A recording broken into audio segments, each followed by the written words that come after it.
Okay, so here's how the process works. Step number 0, I guess, is to allocate enough time for you so that you have at least an hour with your group together, quality time. Usually you're through after an hour, but it's good because in the end you tend to have really generative, great conversations. It's good to maybe add another 10-15 minutes to your schedule so you don't have to dash out right away, but really can dwell in that space that the case clinic creates for you and for the entire group. And then after allocating the time for you here, you also need a good quality space where there's not a lot of noise and where you can have a good quality conversation. Very, very important, obviously, for the in-person groups. But if you also, when you do it virtually, it's also very useful to have like a space where you're on your own and really can have minimal distraction for the period of the case clinic. Then step number 1 is selecting roles. So basically agreeing on who is the case giver this time, who is the timekeeper, and then everyone else, including the timekeeper being the coaches. Do that quickly. Don't spend more than 2 minutes kind of on this first step so that you really move then into the real action right away, which then continues with number 2, intention statement by the case giver. So often it's useful to, it can be a flip chart, it can be a piece of paper to use a little bit of drawing if you have an in-person meeting. If you do it virtually, kind of over a hangout, you can also use some drawing. Or you just kind of describe your situation without a drawing in any form that's useful for you. So you can really use any kind of format, but you have to make sure that somehow in that 10-15 minute time frame, you hit on all of these 5 points. Number 1, what's the current situation like? What does it look like, feel like? Number 2, how do others view this situation? Kind of what's their take on kind of making sense of the current situation that you described? Number 3, intention. What is the future that you want to create? What does success really look like? 4, what is your learning edge? And by learning edge, we mean what is it you need to let go of? And what is it that you need to learn? For most of us, the following principle applies, which is what got us here will not get us there. So the very practices and behaviors that made me successful in the past are not exactly the same that will make me successful in dealing with the current challenge that I face. So this is, the learning edge is really the invitation for you to turn around the camera back onto yourself, not only talk about all the other idiots around us kind of who are causing all the problems, but really kind of now looking at yourself and asking yourself, why is it that in my own biography, in my own journey, I am now facing this kind of situation? And what is this situation inviting me to let go of, and what is it that's inviting me to learn? So that's a very important one. So I will underline that because it really adds kind of a deeper personal dimension to the whole case clinic. That's very important. And lastly, where do I want you, the coaches, to help? With your case, you only have 1 hour. That's not a long time. So you better focus your coaching team on those questions where input would be most helpful to you. So that's the first 10-15 minutes here. On the side, during this process, the coaches basically listen and try to get a good picture, a good understanding of the bigger picture.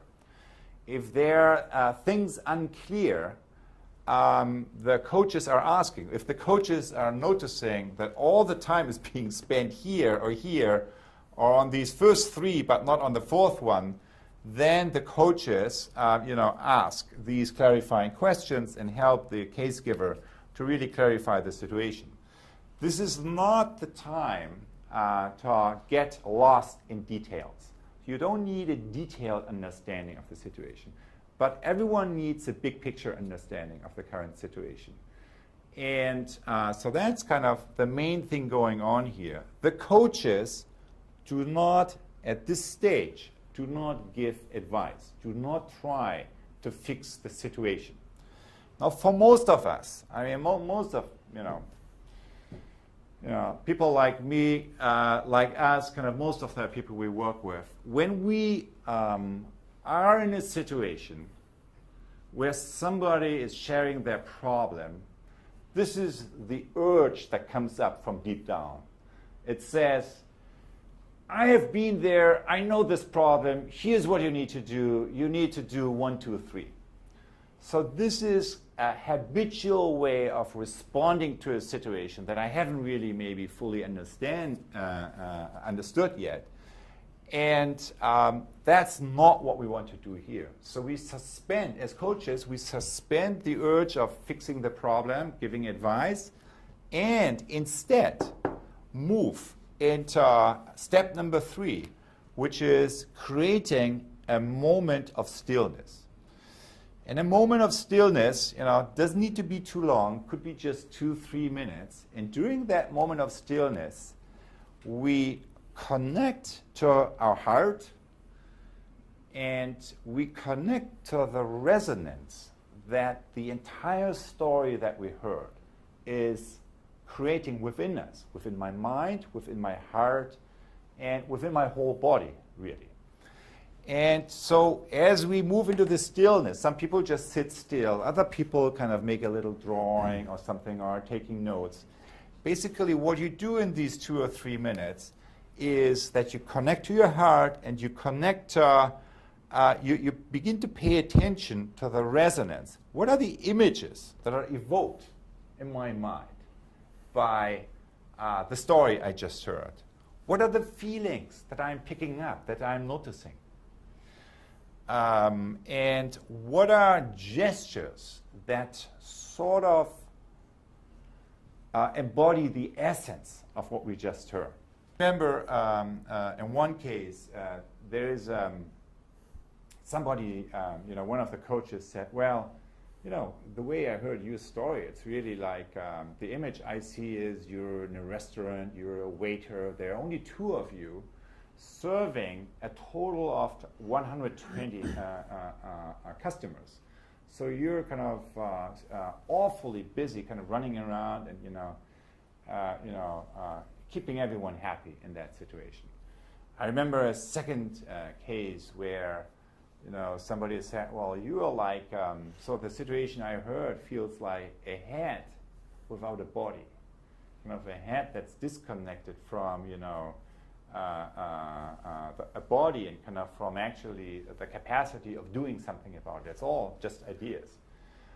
And I remember a third one where kind of a person was, she was describing like a career change situation, a choice that she was facing, kind of entering, kind of leaving one organization, entering another one, and didn't exactly know what to do. And then in mirroring back, kind of the coach said, well, the way you really describe the situation, what it feels to me is like you're standing in front of a dragon. It's a huge dragon, and kind of what you're contemplating doing is to move, into the mouth. The dragon has a huge mouth, and what you're contemplating is whether or not you move inside that dragon. So that was that's another image. So those are images, and then kind of feelings is feelings like joy, happiness, sadness, anger. So kind of it's an important capacity that we need to develop in doing developmental work. What's kind of the emotional energy kind of that we are that's evoked by the case giver, it gives us an important information about the situation at issue. And then gestures. So gestures is like the essence of what you heard of the situation. So I will, before inviting Adam to comment on this video, that's kind of the centerpiece of the whole process, to share some of his experience. Let me kind of just role model one or two. What are examples of gestures? So gestures is, what's the essence of what we heard? Kind of what is the, so here's one.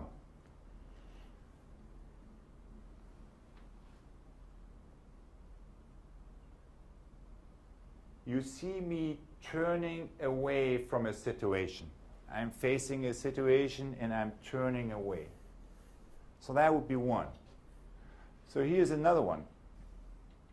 I'm facing a situation and now this is happening with me. I'm getting smaller. Smaller. Still smaller. And now maybe I look up.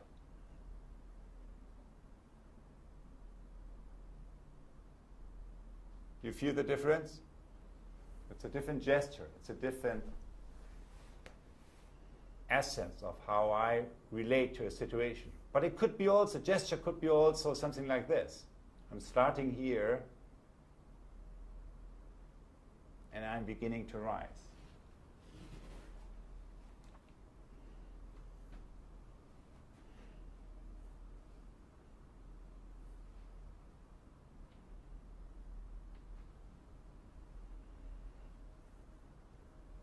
You notice the difference?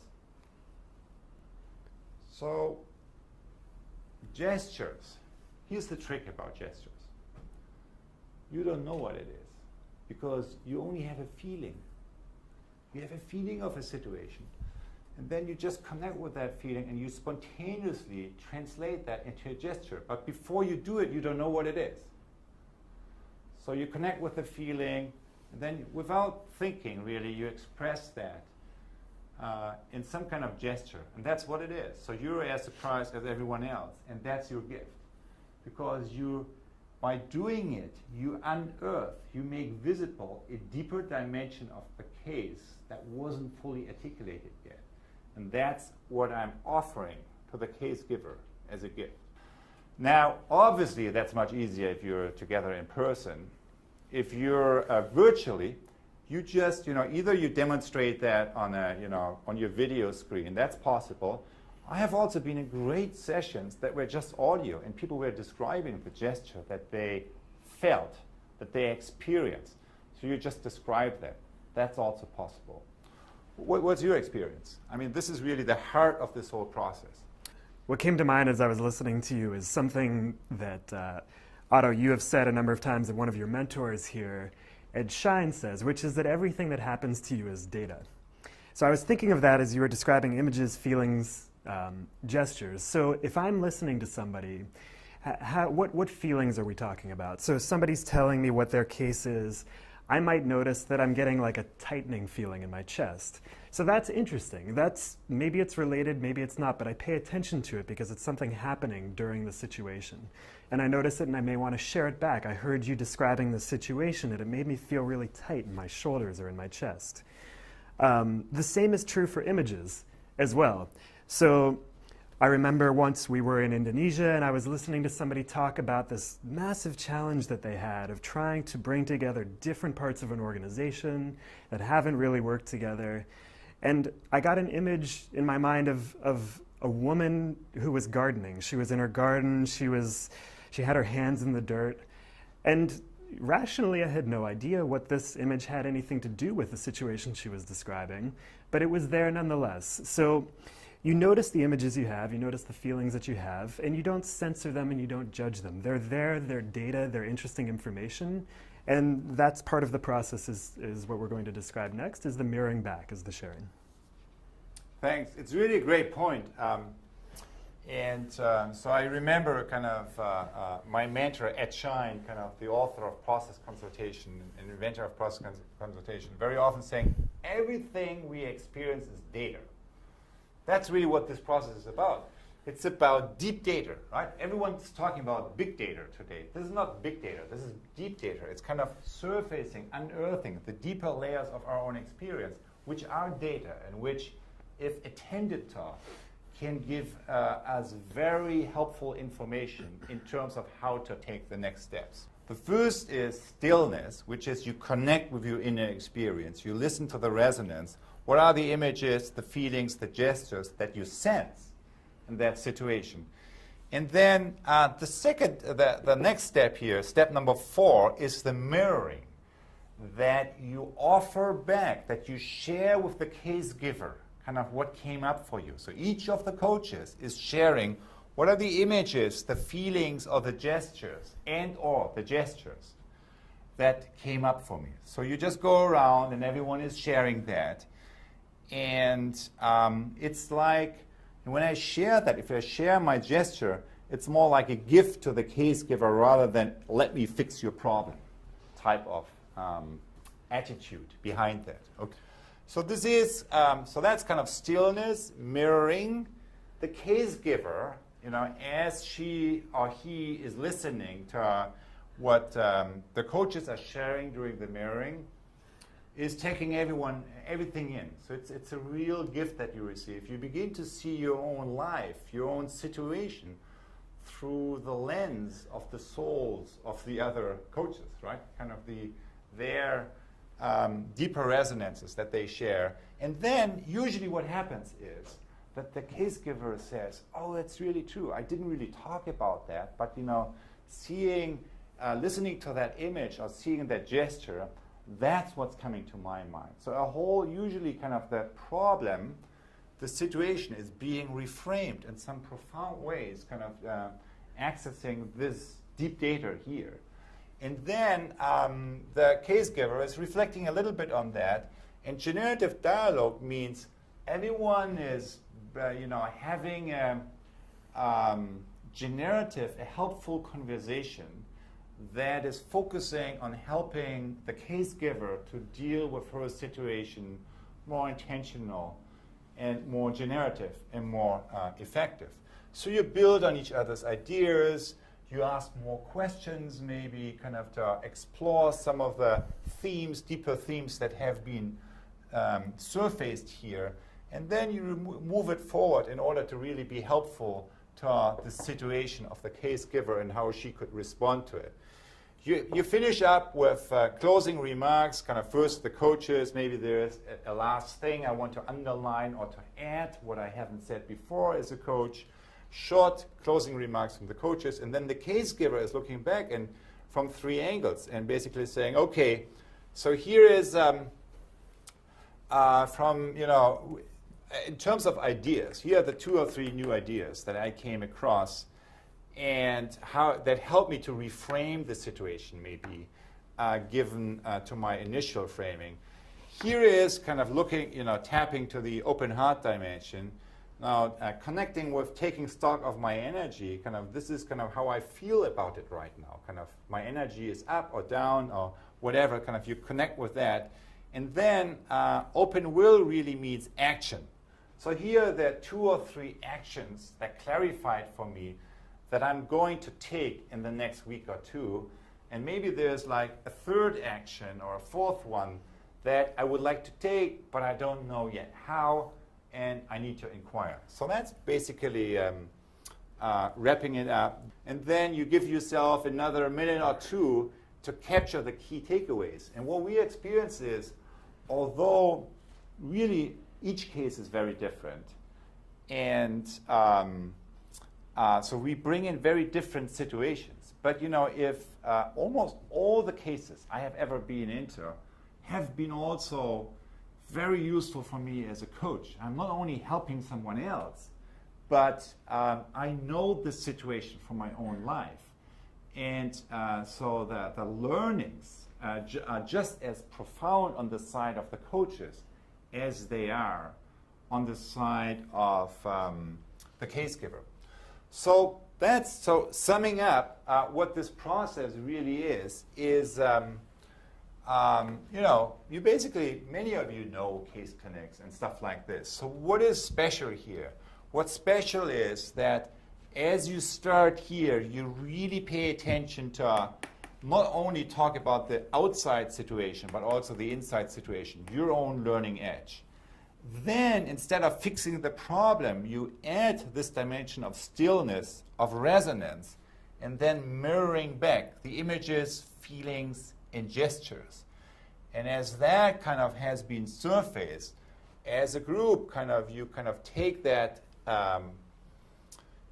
that body of resonance that you created with this deeper surfacing of the reality and build a generative conversation around that. And here you basically go with the flow, have some closing remarks, and this is it. So this is basically easy. What you pay attention to is these early conditions that allow you to go deeper as a conversation otherwise would do if you do it without. Adam, any additions, helpful hints that we can give as people move into their first round of practice here? We talked about not judging the images. I think the other important point in all of this is to not judge yourself, especially as a coach. So you may find that it's actually really difficult. You're hearing something that you can completely relate to, somebody who maybe seems to have gone through something very much like what you've gone through. So you may notice that you want to give advice, but just notice that.